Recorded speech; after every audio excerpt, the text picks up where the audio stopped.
Now playing movie reviews in 20 Qs. G'day, good people, and welcome to the podcast Movie Reviews in 20 Qs. That was horrifying. That's my best Chris Hemsworth imitation. That was too high-pitched. Too high-pitched, Sam. That was too frightening. Do you want to stroke my lightning hammer? Wrong movie. Stone the flaming crow, Sheila. Oh my God. Yeah, that's enough Stacey, of that. cut him off. My God. Yeah. Yes, hello everyone, and welcome to the podcast Movie Reviews in 20 Qs. Show where we review a movie. Hey, you know what we do? We've got to get through this. We've got a baby who's asleep, and we need to get through this podcast before the baby wakes up. So I'm joined by Stacey. How are you, Stacey? Oh, you're glad to be here? Awesome. Okay, and I'm also joined by Liz. How are you, Liz? Whoa. Yeah, I'm good. I'm excited. I like Am I this allowed movie. to say something? Yeah, of course you can. How are you? How you doing? I'm excited to be here. Yay. Yes, so as you guys can see by the name of the podcast, we are doing the movie Distraction. Stacey, you picked this film. I did. It's my first pick in years since we started this podcast, probably. I think it's your only pick you've ever done for this podcast. Yeah. That was an Maybe excellent I'll be- pick, may I say. Yeah. Maybe I'll be allowed to pick again in the future. Yeah. What's his next film? Well, that's pick what I'd that. like to know.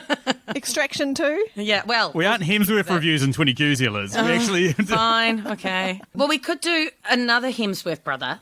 Oh, I'm all right. I don't need to do any Hemsworth brothers. I'm fine. Well, I do all three, including the fake one from Good Place. You know, Tahani dates the other Larry. Hemsworth brother. Larry. He's a good Larry. old sort. Larry. I mean, you know, if I was going to Poor old Lazar. if I was going to have a threesome with foursome with three dudes, then yeah. You're the one to go for brothers, eh? Yeah. Yeah. I haven't done a foursome. I've done a twosome. I've done a onesome. I'm doing a one-some right now. Okay. Let's move on. Let's move Even on though to the you movie. have Stacey there, you're doing a onesome. Yep. Okay. She likes to watch. So talking about watching, the movie we watched this week is Extraction. It's a 2020 film, if you can believe it. Came out on the 24th of April on Netflix, directed by Sam Hargrave, had a budget of $65 million. Now, because we're in a bit of a rush, I'm just going to go through the plot very quickly rather than force Liz to do one. Thank so Tyler you. Rake is a fearless black market mercenary who embarks on the most deadly extraction of his career when he's enlisted to rescue the kidnapped son of an imprisoned international crime lord. So that's pretty much it, really. He rescues the son in Bangladesh and he has to try and get him back to India. Sounds easy, right? Yeah, sounds easy, but it's not. Yeah. I mean, like, it's a pretty straightforward action film, and, well, we'll get into it in a little bit more detail soon, because the scores for this movie are 6.8 out of 10 for IMDb, 68% for Rotten Tomatoes, and 56% for Metacritic. Typically, we give our scores at the start of the podcast, but we're not going to do that. What we're going to do from here on out is we're going to include it as part of our first question. So we do 10 questions that can be applied to any film. We then go through 3 personal questions each, and then finish on either a listener question or one of our Patreon questions. And the one that we always start with is the compliment sandwich. But before we get into the compliment sandwich, we just need to get this out of the way. Girls, how hot is Chris Hemsworth? Oh my God, so what do hot. you mean? I know you guys want to talk about it. Let's get it done now. Oh, wait.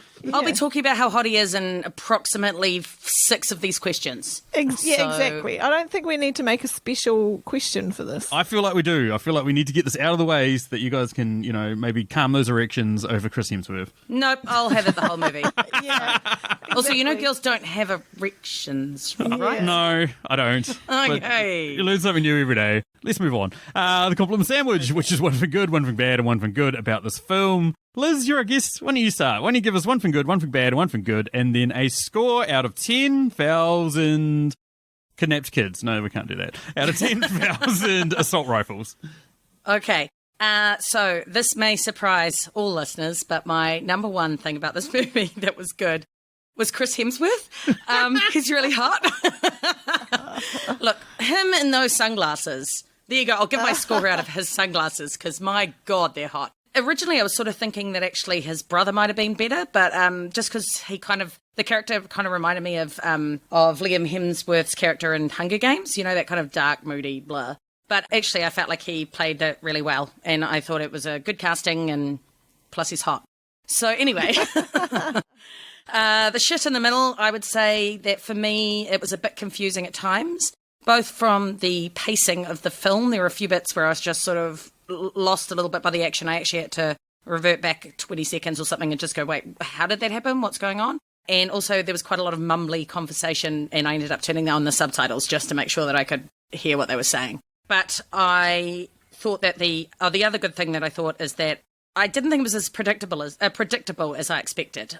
I really felt like there were quite a few good little twists. I was trying to predict the ending the whole way through, and I had a bunch of wrong guesses. So, Well done. You lost me with all the laughing, Sam. Oh, I know. I've got something to say about that, but score out of 10,000. 7,913 sunglasses. Holy shit, this is probably the highest score you've ever given one of these films. No, I gave Legally Blonde higher because that's way better. Fair enough. What about you, Stace?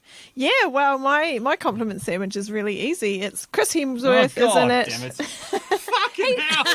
He just needs to turn up for the movie. Reviews in 20 Qs, not Hemsworth reviews in 20 Qs. Holy shit. Stacey, maybe we should just start a new podcast called Hemsworth Reviews in 20 Qs. Yeah, that's a great idea. Thank you. Bye. This podcast has been deleted. See yous. Okay, well, I'll just take over the control of the mouse here.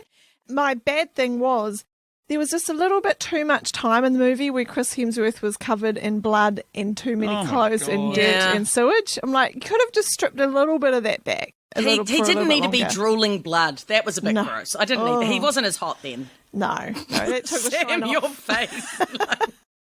Sam is in a permanent face palm. My final good thing was you find out that Ovi's okay at the end of the movie. Like, it's a happy ending. He's at the swimming pool. It's like, yay. I could not go through watching this movie and have an ambiguous ending with the child. What's your score? My score is 7,899. See, she liked it more than me in your face. And I liked it more than most people. Because most people was about 6 out of 10 or 6.8 or whatever. Yeah, fair enough. My first good thing, that one take in the early on in the film where he's trying to do the getaway with his kid. Holy shit.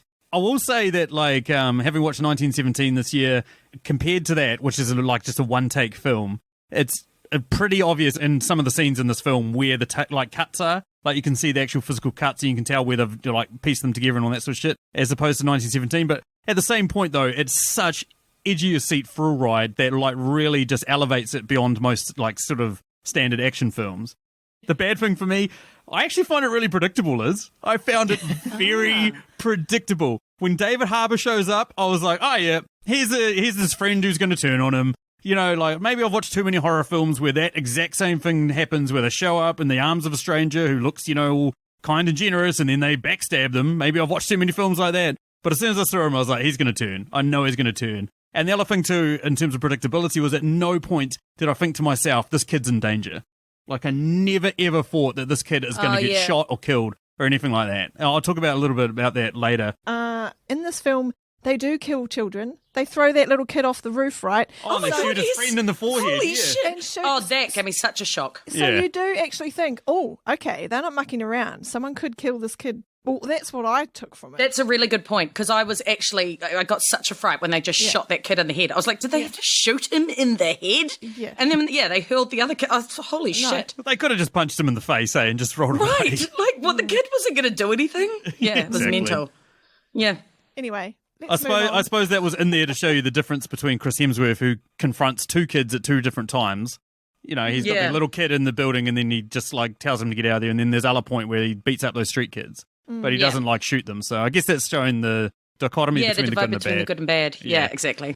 Final good thing for me is for a lot of the film, Chris Hemsworth has the emotional range of a used car tire. He's just like tired and worn and worn out. And there's nothing really there. But then we get this one great scene right in the middle where he starts talking about his family and his son. And where you can actually see the character shift and change. And I thought to myself, oh my God, this guy can actually act. He can't just be a Norse god. He can do other things. Yes. It's because Chris Hemsworth's amazing, I think. But even just having that underlying current of the fact that like he doesn't think of himself as a hero, and he's never thought of himself like that. But yeah. Well, to be fair, though, he wasn't. Like, I was wondering why he was so adamant he wasn't brave. And then when he talked about how he just left his kid dying while he went off to Afghanistan, I was quite amazed that that's the storyline they went with, because that's quite an amazing storyline that a dad would do that. Yeah. I mean, would you? You'd never leave Fern, right? Nah.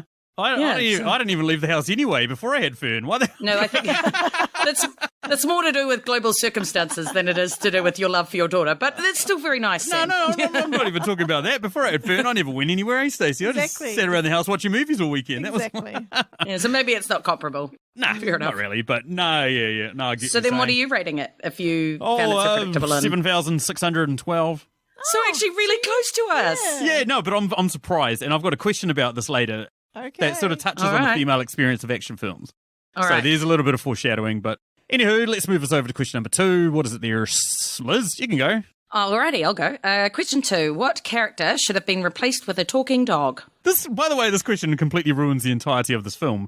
But let's see what we've got here, eh? What do you got, I Stacey? love this question. It's one of my favourites, actually. I think we should always ask it because it's good. I think that actually, if we had replaced the old crime lord, drug lord dude, The Bangladeshi guy. Amir, replace him Oh, with a talking yeah. dog.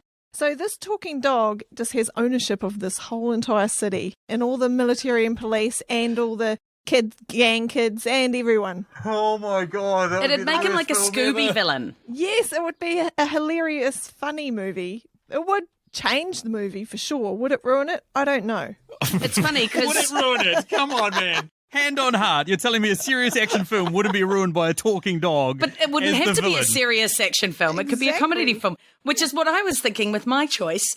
I thought we could turn it into a black comedy by making Tyler Rake the talking dog. Just because I think that would be hilarious. Like trying to see the dog operate all the guns and get into all the fight scenes and all like the karate kicks and stuff. Yes.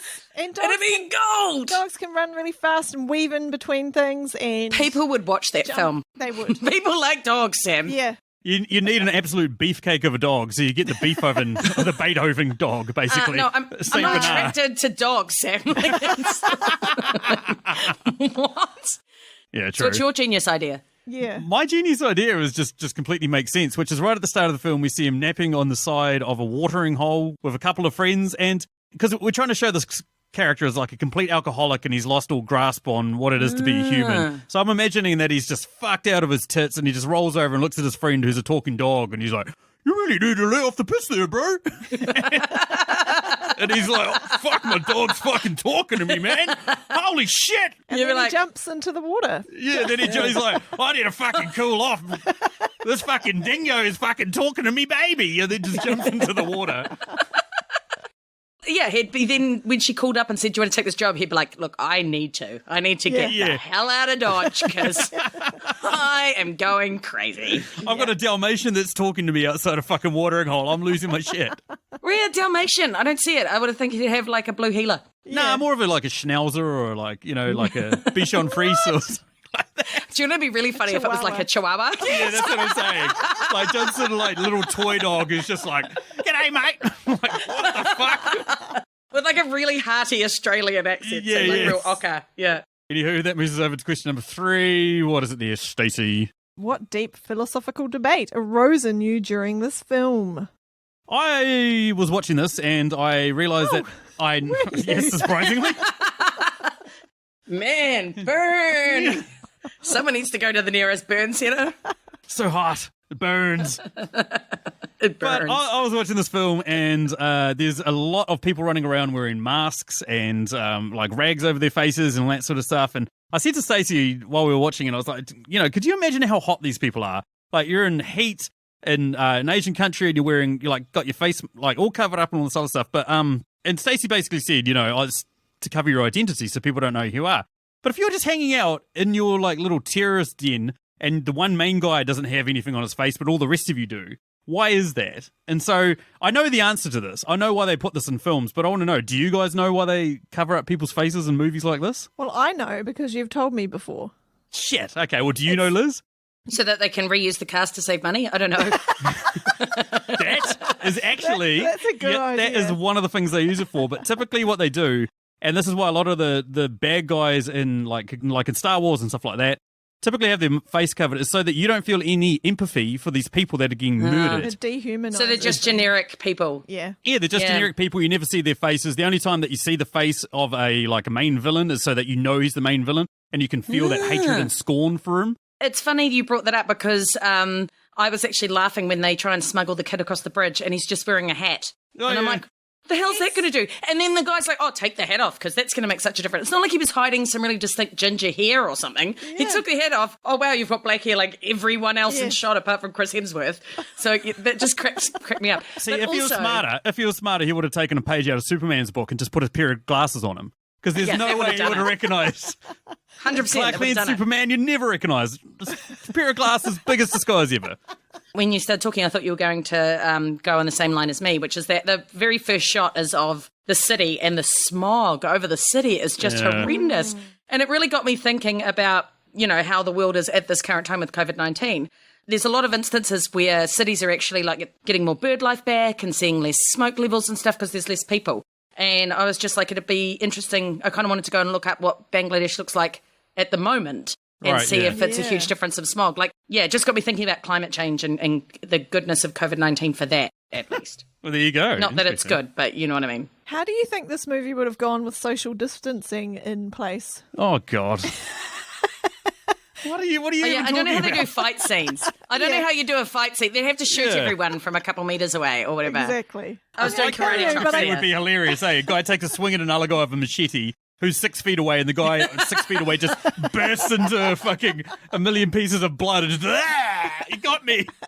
Well, maybe if like he threw the machete, like everything had to be like thrown or Okay, so my debate that arose in me during this movie was, if I was in Tyler's shoes and his mate said, hey, look, this kid's worth $10 million, let's take the money and run, get out of this life and just leave the kid. I was like, would I do that? Would I go for the money and just leave the kid? And then I thought, hang on a second, this is crazy. I would never be in this situation at all, ever. That's true. I can't imagine you being there. But then it sort of raises the other question too of like, why did Tyler's team not sell the kid for $10 million? But they couldn't have done it without Tyler's help. They couldn't have done it. Oh, no, they absolutely couldn't have done it with Tyler's help because they would have had to have snuck someone in or, like just sold the kid and got Tyler out of there or whatever. And that's my argument is they are there to rescue Tyler. Like, even if they don't care about the kid, they're there to get their guy out. Put all that aside. Yeah. I'm talking about at the end where Tyler's disappeared. They've got a kid. Oh, okay. They've got him off the bridge. Would they still have sold him to Amir? Yeah. Or would they have taken him back? No, because Nick wouldn't have allowed them because she loved Tyler and that was what he wanted. Yeah, I suppose. Yeah. So, that was sort of like one of my other debates as well. It was like, if you're in that point, well, we've got no money out of this situation. One of our best men is dead. We've got this kid who's worth $10 million who we're not going to get paid for. Yeah. Do we spend the fuel to get him back to India and then drop him off? And yeah, you take him and then see if you can negotiate later. Like, you might be able to squeeze some money out of someone. You won't.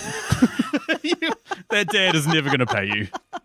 Someone else might, though. Someone else might want him as a pawn. The Indian government is going to pay. Thanks for rescuing this crime lord's son, who's probably going to grow up and be a crime lord. No. I'm thinking like a rival gang or someone from another district. Or so you'd sell him to someone else. To use him as a pawn. Great, Stace. Not me personally. So you would sell him to someone bad. Just not the really bad guy, just the middling bad guy. No. I'm saying not the guy that would cut off each finger at the joint. Yeah, not just the one that would shoot him in the face. Kid off the rooftop thrower. Not that one. He doesn't have $10 million, guys. Come on. Definitely a guy that cuts fingernails and throws kids off seesaws. No. That's all. Not off rooftops and not cutting off fingers. Anyway, that moves us over to question number 4, which is the first of our Patreon questions. This question comes courtesy of the amazing Dave Baker. Dave has his own Patreon at patreon.com/yourfavorite. On it, he posts a ton of awesome content, ranging from pro samples to curated YouTube recommendations, because #beat the algorithm, YouTube video essays, and written essays on Medium. What would Dave like to know? He'd like to know, which 2 characters would you guys want with you at your house party? And I'm just going to answer first. None of them! Absolutely no character in this film would I want with me at a house party. Really? Oh, maybe David Harbour. He knows how to get on the whiskies, and he's a bit of a grumpy old sad like me, so... Yeah, that was my pick was actually Tyler and Gaspar, because I was like, they're going to bring good spirits, they're going to bring some quality whiskey or whatever, and they're going to have some good stories, man. You get them chatting about the old days and they'll be telling you all sorts of cool anecdotes. You just have to make sure you invite them prior to where Gaspar tries to sell out the kid for $10 million, because after that it'd be a bit orcs and maybe people would die. Yeah, you need the fun Gaspar, don't you? Not the actual house party they had in the movie where they were in the house together. Where Gaspar ends up with Not so much, no. getting shot by an Indian kid. You know, exactly. you don't want Not that party. But, Less party, more massacre. Yeah. I'm going for a party you have to have before the start of this movie is because I'm inviting old Sniper G. Oh, G, he's the man. G, hipster Sniper G, and Tyler. Oh, yeah. Because you have to have We've all Chris got to have Hemsworth. Tyler. Yeah. Because I'm just going to get him drunk and trying to have my wicked way with him, clearly. Okay, for that reason, I'm going to have him there as well. Oh, thanks, Sam. Oh, well, for you could have Nick, because she was really hot, and she was especially in that gorgeous. last scene. Yeah, Yeah. she was gorgeous. Like when they show her, and you're just like, oh, damn, she's there. I was like, oh, damn, she's there, but I was also like, oh, damn, she's hot. Yeah. All right. That Sure. takes us to question number 5. Yes, let's move along. Question number 5. All right. Okay, question 5. How would you have incorporated Nicolas Cage into this film, Liz? You're going to like my answer, because I would choose the helicopter pilot when they're coming in into the fight. The one that gets shot in the head, but I'd have him freaking out just slightly before and going, man, this is a terrible situation, man. What have we got ourselves into? What the fuck? And then like getting shot in the face. But I thought you'd like that. His experience from Con Air, he would actually survive that. He probably. It's true. He does survive. But he doesn't survive getting shot in the head. No. That's a bit He might much. be able to walk that off. It is Nicolas Cage. We're not completely sure if he actually is human. The easy answer for me, I would have had him as Gaspar. I don't really think David Harbour brought too much to that role, and I would have loved seeing Nicolas Cage get shot in the back a couple of times by an Indian kid. You're trying to tell me you wouldn't want to see that, Stacey? Yeah, that would be good. I would have dinners cooked for me for a week if you saw that, because you would be so happy. Well, I think you guys are going to be surprised to find out that my Nick Cage doesn't get killed. So I'm casting Nick Cage as Ovi's dad. So he's in jail. What? What? What do you mean, what?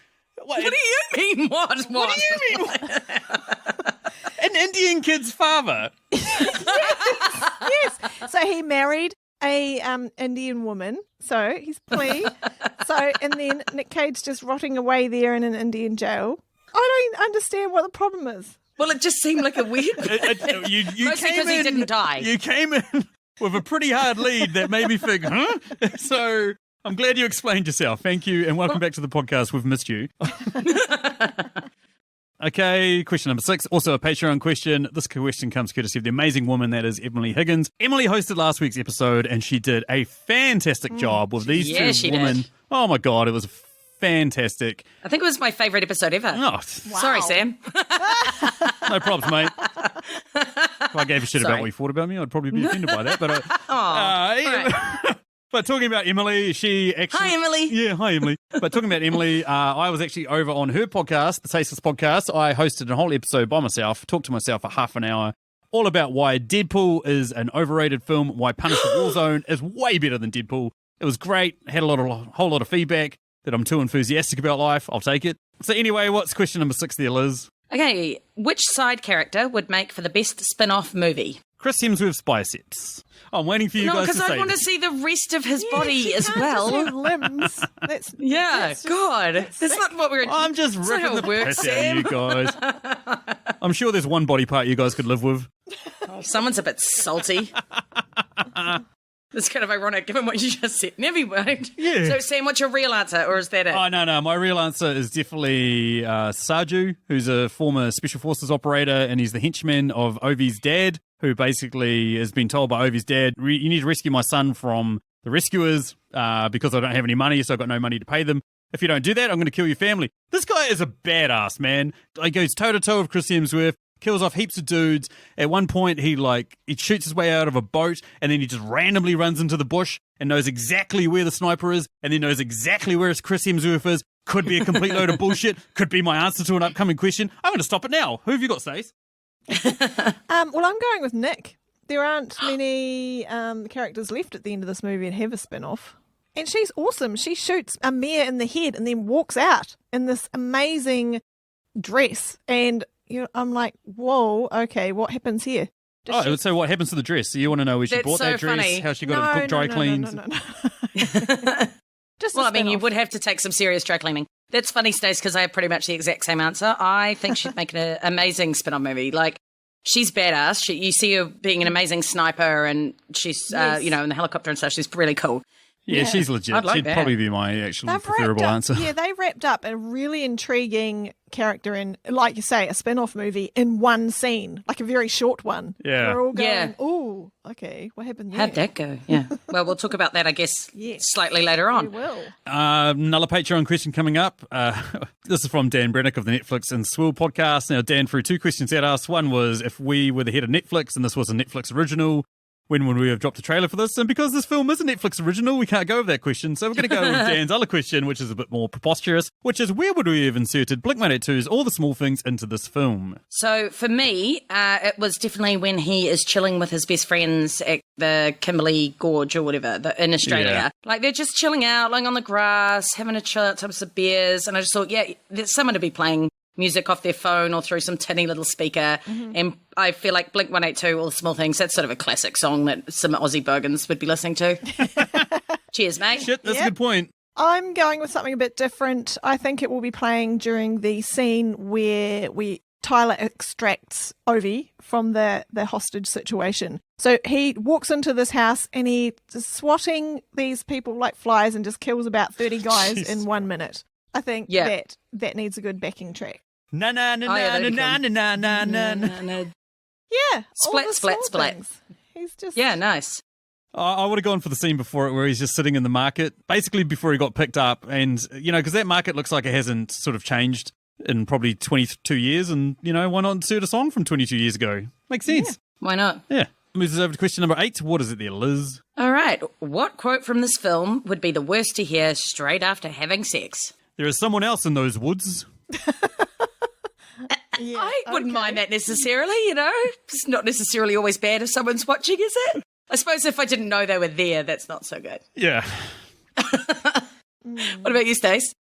Okay, this is not about ransom. It is about humiliation. What the fuck?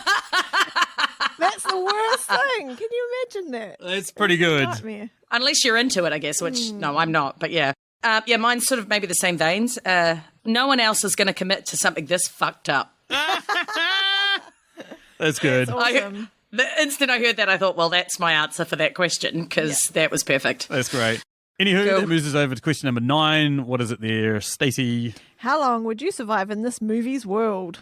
Well, Stace, I think you'd probably possibly would agree with me on this one, in that as I am a smart and mouthy white Western feminist, I foresee a fairly bad outcome. It is, as far as I understand it, so I don't think I'd work out very well. Can't imagine you getting into too many shootouts. Well, not on purpose, but I do tend to get myself into weird situations that I don't really mean to, so I'm not ruling it out, mate. I'm not. And plus, if I saw Chris Hemsworth, I am going to be following him down the street to see where he goes and stuff, so yeah, that would happen. Given that you have rung me at 5 a.m. once saying, I'm in a car, I don't know where I got this machine gun from, and there's police after me.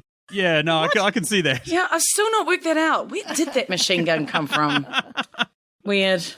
One of those life's mysteries, I guess. Exactly. Oh, wow. But I am still on the run, by the way. That's why, we don't talk about my name too much. And Yeah. It's true. you can keep it secret, that'd be great. Location Yeah. always changing. Yeah, undisclosed. Yeah, that's true. My location is always changing. She does have the death All right, penalty in Stace. about 47 different countries. It's pretty impressive. Okay. What about you, Stace? Well, I've taken a different spin on this. In this movie's world, I would be in the control room, like away. I would be away from the action. I would be back somewhere. I'd have headphones on and I'd have computers. Yeah, you would. And I'd be like telling people stuff like, do this, go here, this is what's happening. And You so would be, I'd yeah. survive the whole movie because I'm just way in the back. Yeah, you would, because I know what you're like. When shit goes sideways, people will be like, oh, where's that ginger head that, operates the radio? Well, she was complaining about how she hadn't had her coffee today and that she needed something sweet to nibble on. So she's gone down the road to a cafe.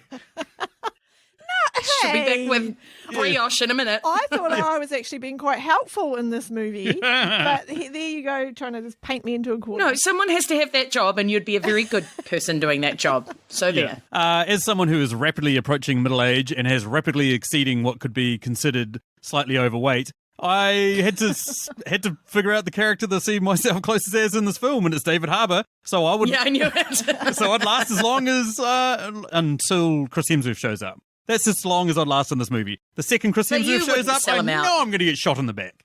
Yeah, but you wouldn't sell out the kid, would you, Sam? I don't know, 10 million. Oh, I fucking would. Well, there you go. So maybe you'd last a little longer than David Harbour. I would have been a little bit more smarter than Gasper, I think.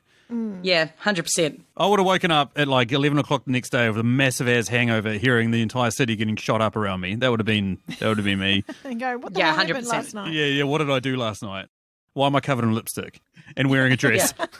Where did the lipstick come from? There wouldn't. This is not legally I blonde. get weird when I get drunk. Okay, so let's move on. Oh, I've been there. That's a legit call. And then Yes, drinking moving on. whiskey. Stacey knows this. When I drink whiskey, I take clothes off and put females' clothes on. So yeah, there we go. That's what I would have I done. like that this is a known regular occurrence, apparently. I did not know that you put female clothes on. Yeah, well, you're usually asleep when I do it.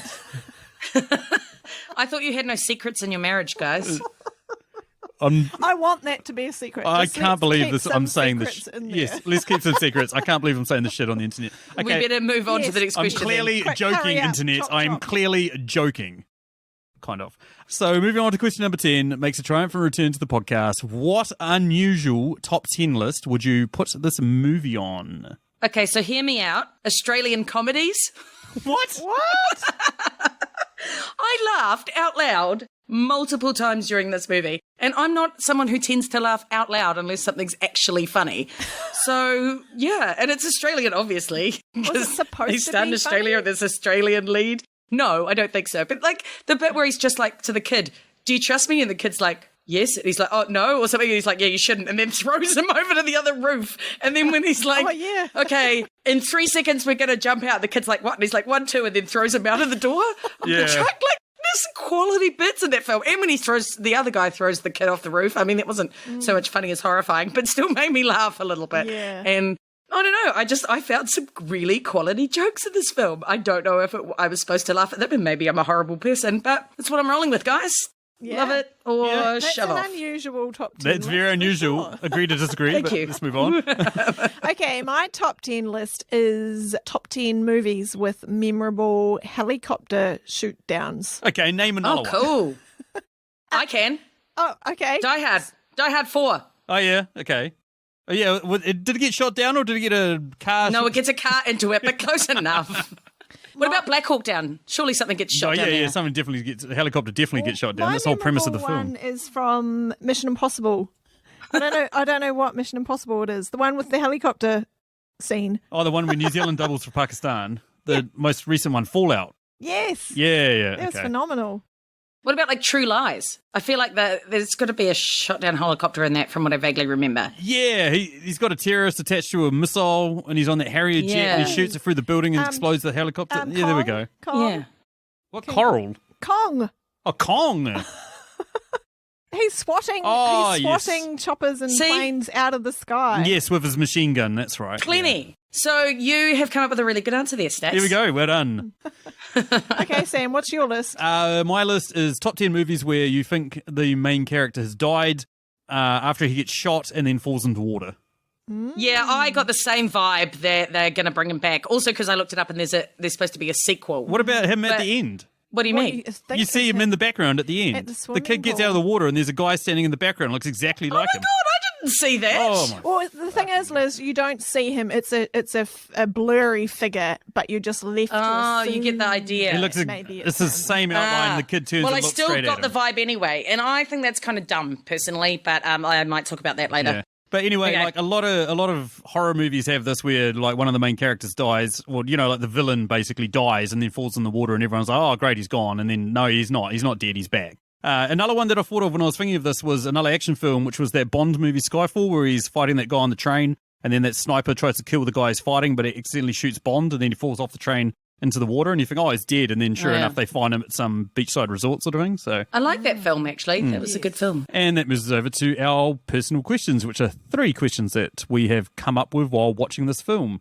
First of which is Stacey. Yay! So Stacey, what are your questions? Yay. So we've already talked about this scene. It was phenomenal. So Nick, at the end of the movie, she's in the toilets at this super classy event wearing this amazing dress, and she just shoots Amir in the head. How does she walk out of that room without something bad happening to her? Because he's surrounded by all his bodyguards and shit, and everyone's got guns. And so how did she get out of there? You know how that dress was massive and wide? Yes. She's packing Yes. serious heat under there.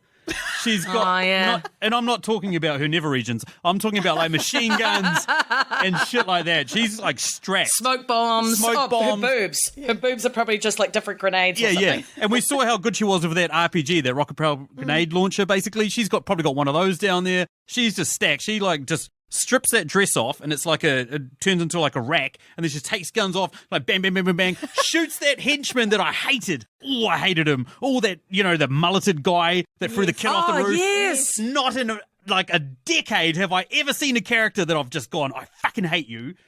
Yeah, he was a dick. He was Oh, such a dick. He threw Pissed the me kid off. off the edge, didn't Yeah. he? Yeah. Yeah. See, yeah, I reckon you're right. She probably had like backup. Her team would have been ready to take out the henchman, ready to go and take in the element of surprise. Yeah. But I think they could have easily done that because they would have underestimated her as a woman. So even if she didn't have a backup team, they would have. Like, she would have walked out of the bathroom crying and being like, oh, there's a man in there and he's dead or something. And they would have been like, oh my God. And before they could click that it was her, she would have just like whipped out a couple of guns and shot them both in the face and then ran off or something. Yeah, or even just use that. Like, she just would have jimmied open the window and then walked out and be like, oh my God, there's a man that's been shot in there, and I Yeah. saw someone jumping out the window. Yeah, and then exactly. they would She have been would've like, done oh, we're something. so dumb, we're just going to go out and chase after the They invisible just man. assumed that the woman wasn't the one killing him, Yeah. even though she totally was, and she was badass at it. So, that's the theory. Good Nice. Yeah. theories, guys. I like it. Okay, my next question is, I actually asked this out loud when I was watching the scene. I was like, do you think Chris Hemsworth actually jumped off that big, massive, high cliff into the swimming hole at the start? Have you seen people posting in memoriam things about Chris Hemsworth on Facebook? No. Well, there's your answer. Because he would have straight up died if he'd jumped off that. Yeah, I was like, no way. He was definitely using some kind of green screen or something. Yeah. Okay, my final question is, what moment in the movie made you go, okay, well, that's complete bullshit? Okay, so for me, as soon as Amir told his guy to close down the city, Yep. I was like, I'm pretty sure Dhaka's pretty big. So again, I went to Google, and it is the 6th biggest city in the world. It has 21 million people. I do not see you being able to shut down a city of that size. That's insane. Like, even if you did have the police and, like, that's ridiculous. Like, obviously, it's surrounded by rivers, and there were, like, loads of bridges, so that's massive. But actually, that then took me to the point of, why did they not just hire some snorkels or, like, steal some snorkels and then just cross the river at a blank point in the middle of the night? Yes. There's got to be a way easier way to get out of this, eh? But yeah, they're like There's- doing a shootout on the bridge, Yeah. whatever. Yeah, so that kind of annoyed me. That kind of encapsulated one of my other things too, which was the fact that they're hanging out in the guy's house, basically watching the fight. And he's hanging out with the head of the army, the colonel or whatever, and he's like, you need to go in there and sort it out. And within seconds, that colonel has managed to find the perfect building with the perfect view out over the bridge, got his gun, he's able to like nail perfect sniping shots on any of the characters he chooses, unless it's like, adds to the tension, then he gets some leaves in his face. I was like, come on, man. Yeah. Come on. But It was just, that was ridiculous. And even just the guy watching it all happening on the binoculars, I was like, surely you're not going to be able to see it that well and follow what's going on by just looking through a pair of binoculars. yeah, I basically had a top 3. The other ones for that one was the kid just perpetually asking Chris Hemsworth's character about his family and what happened to his son, when did he die. That part for me was like, it seemed preposterous because I'm like, we need this in there as a bit of exposition to get this character's backstory in and sort of fill him in a bit.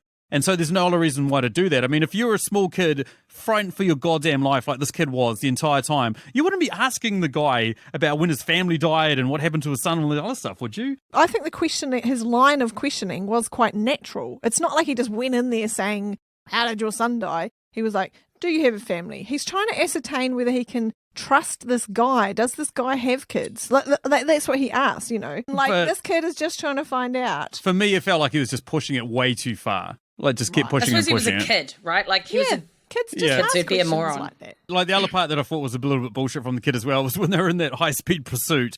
And actually, maybe this changed my mind. Maybe this kid has no real complete understanding of the diabolical situation he's in, because when they're having that high-speed, one-cut chase, at one point, Tyler looks over and goes, put your seatbelt on. And he goes, what do you mean? He's like, put your seatbelt on. He's like, I've already got it on. Look at how you drive. I'm like, come on, man. You would not be having this fucking conversation.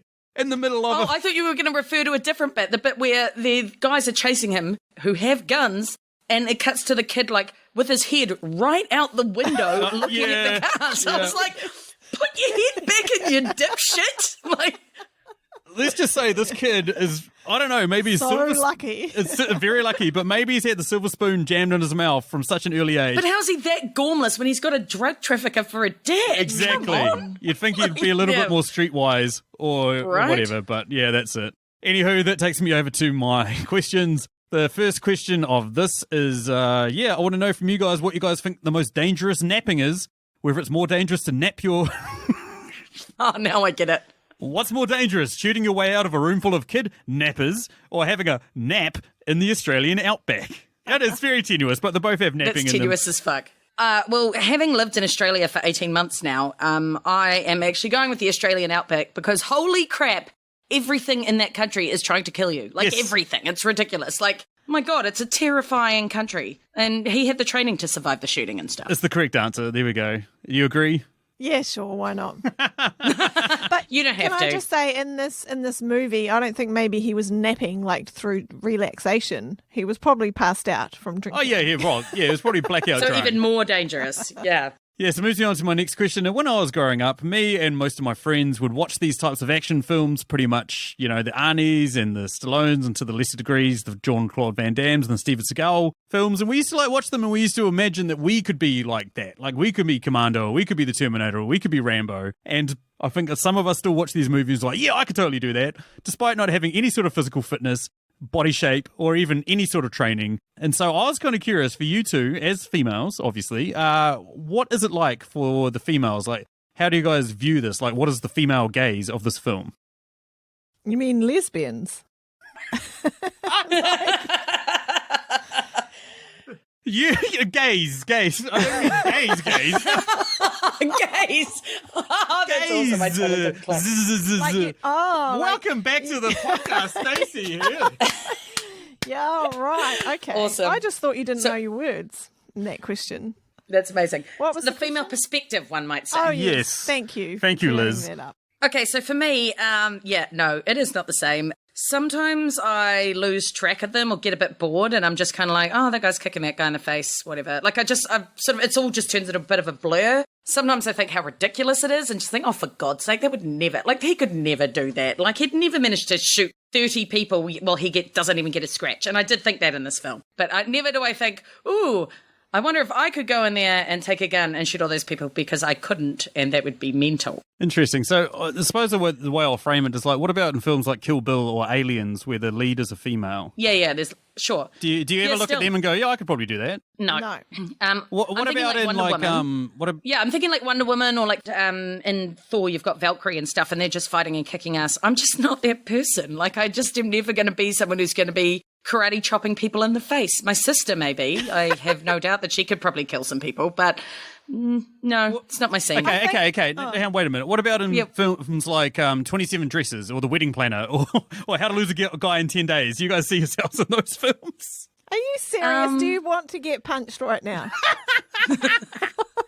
Maybe he does from that laugh. He's like, on she's thin ice. figured out my plan. What do you think, Stace? Like, how's your feeling about Well, I agree with everything that you've said, and I would just add that people just see things in movies differently. Like, I know that movies are imaginary, made-up things, so I don't bother putting myself in them, and mentally, if you know what I mean. I'm just watching something play out with other people in it. Yeah, I can see what you're saying. And yeah, there's just no way I would ever be in a shootout to recover a kid from a drug trafficker in Bangladesh. So it's just not a thing. Yeah, you left that in your 20s, didn't you? Yeah, like these days, I'm not going to Bangladesh. It's so far. I'm only recovering kids from like the Pacific Islands, maybe. Yeah. And that moves me over to my next question, which obviously there was a lot of characters in this film that died, but I want to know from you guys, which character from this film do you guys wish had died, and which one do you wish hadn't died? Okay, so for me, I was thinking that there might have been a twist. Like, I was expecting one that Tyler might die saving Sarju, and that Sarju would then take the kid, take the money that he was telling the woman to get away with, and that the whole family would get away with the kid. And I thought that would have been like a really nice ending, because that would have got Sarju away with his kid, because he was obviously a good dude who just wanted to be a good dad. And it would mean the kid was out of the whole drug trafficking world and stuff. And it sounded like he had some money that they could get away and, start a new life. So I think that would have been quite nice. It would have been a way for Tyler to redeem himself. I wish he hadn't died too. But yeah, it's an amazing redemptive story for such a small character, eh? Yeah. Yeah, it was great. But I'm going to answer something different. I wish that I've already talked about him, but that he hadn't died, his sniper mate, because I think he just needed some other on the ground support. Like, he was just instantly on his own way too quickly. I mean, we got the message. Yes, they're in danger, but did everyone have to die except for Tyler? Yeah. Yeah, no, G was a good character. I felt like his death was a little bit sort of not fair. I don't know. Yeah, it was a bit of a shame. And that had died is old mate who you brought up before, the henchman, the Amir. Oh, the guy of the mullet. Oh, yeah. That's my answer for that too. Yeah. Who threw the kid off the roof and shot that kid. Mate. I was just like, no, that's unforgivable. I hate you. He should have had a really bad death. It would have been funny if that scene where Nick kills, the head bad guy, and then he's standing outside because he was like the last one sort of thing. If she came walking out and he's like, what's happening in there? And then she just booted him off the side, out of a window. And so he got thrown off the top of a building as well. And, Nice balance. Yeah. Cool. Anywho, that moves us over to Liz. What's your questions? There was one bit in the movie where Tyler gives Ovi a chocolate bar and he says, oh, look, you're feeling really weak because your blood sugar's so low.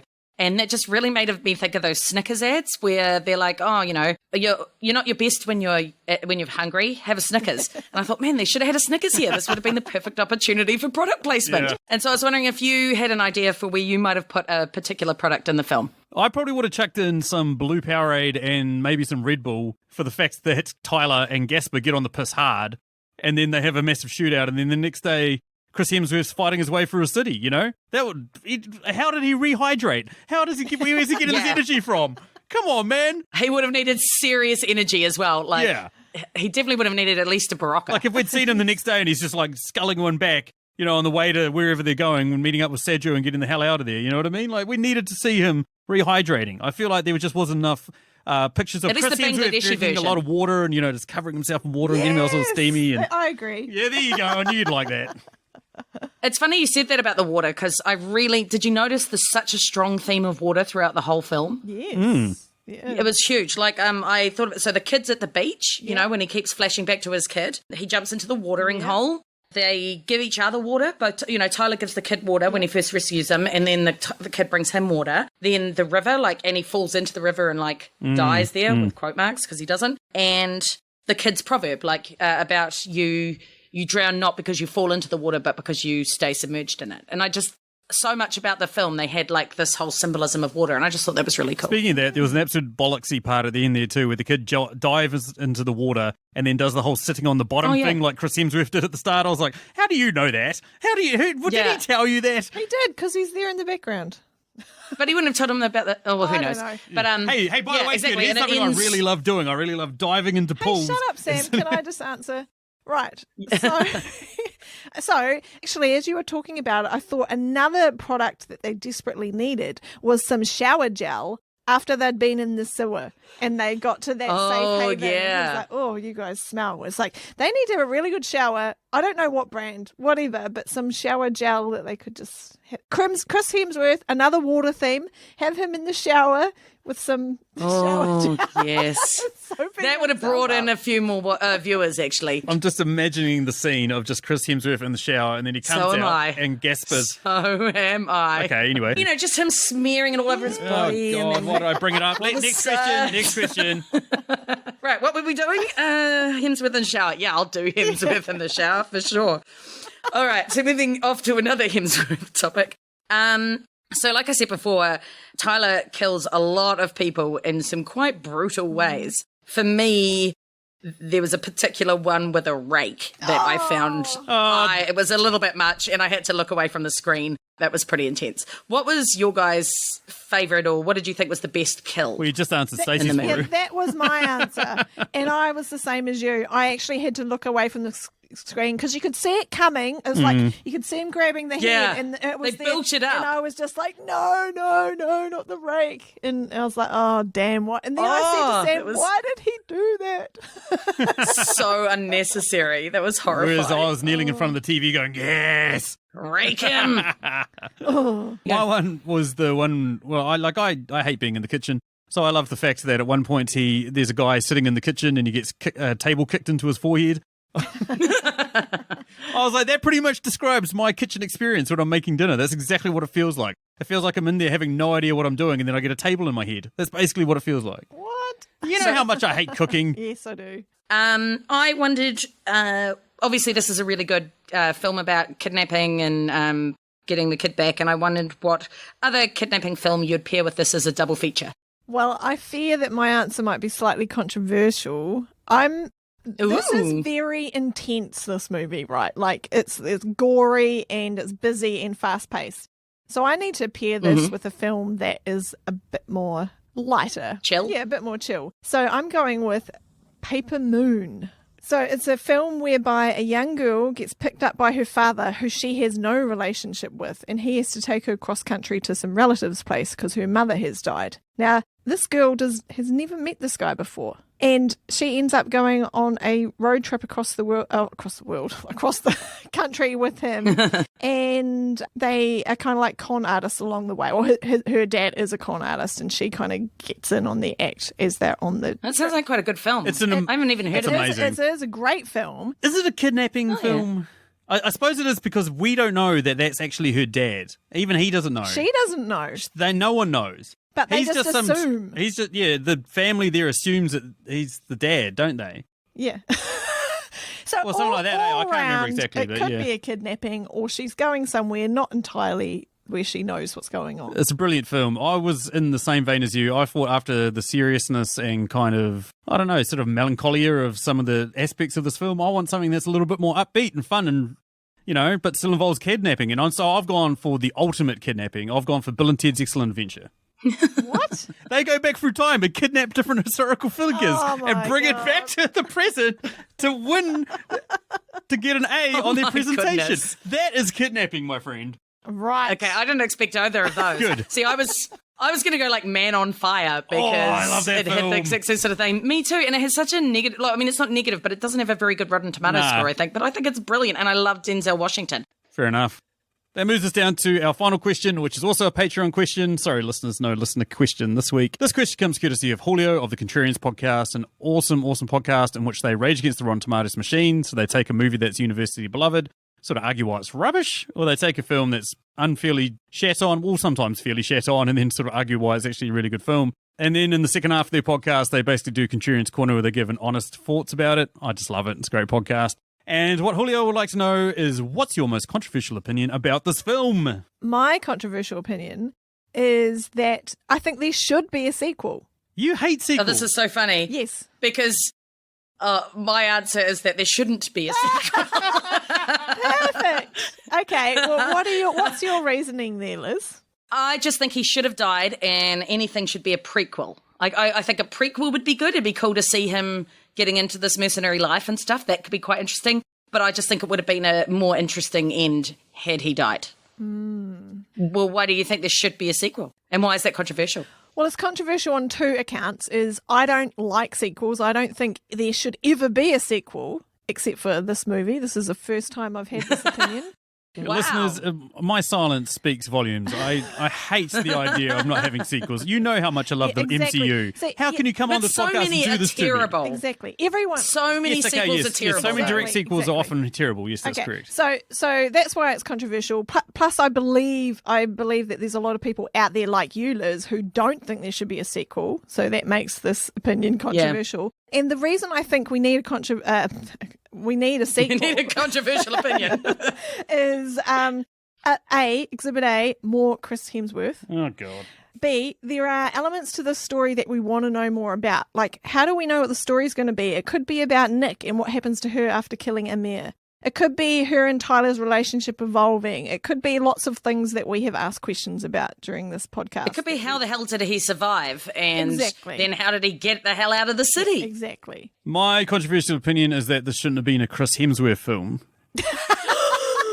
After hearing about Chris Hemsworth for this entire podcast, oh my god, I'm sick of the bloody name, sick of him. I never want to watch Thor Ragnarok ever again. It's one of my favorite goddamn MCU films. What? I hate all of you. No way. No. But no, He's okay, now hear me amazing. out. Like what I would have liked is if that point where him and Saju came to that blows in the street, rather than Chris Hemsworth run over Saju.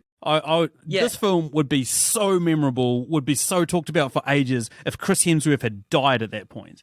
And then Saju had taken the boy, and it actually been a Saju and the boy movie for the rest of the film, for like an hour and a half. Yeah. If they killed a character, which you thought was the main character, and all the promo art, we've got nothing about the Saju, and if they just killed him, that would have been amazing. And actually, that would have been quite good, because one of my problems with the movie was that it really pulled on the trope of, white hero man saves brown people kind of thing, which was kind of annoying. So that would have been kind of cool if white hero man dies on the street and the Indian guy wins Dies out on the street end. like a that would have been dog. okay, not that trope.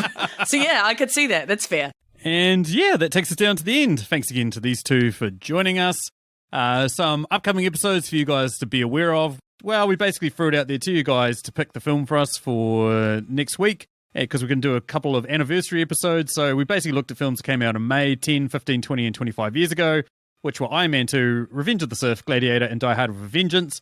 Put it out there for a vote, and Die Hard with 33% of the vote is going to be the film that me and the We Watch the Thing Boys do. So that should be pretty exciting.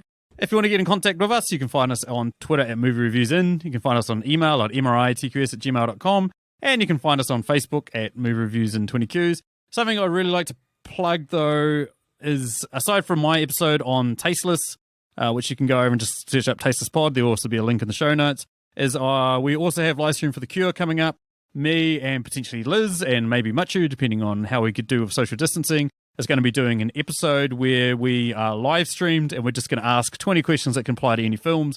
Anyone listening can answer them for us, and we'll just vote on who gave the best answer, and we're going to donate some money in your name. Anywho, that's thanks for me. Thanks. Bye. Bye. Can you imagine a world immune to all forms of cancer? Ladies and gentlemen, the time has come for our 4th annual live stream for the cure. And this year, we need your help more than ever. Please join us May 27th through May 31st for 48 hours of live content from guests and podcasts around the world. We'll be aiming for our most ambitious goal to date as we try to raise $10,000 for the Cancer Research Institute. Please visit www.livestreamforthecure.com for more information on this year's event and how you can be a part of it. Together, we can make a difference.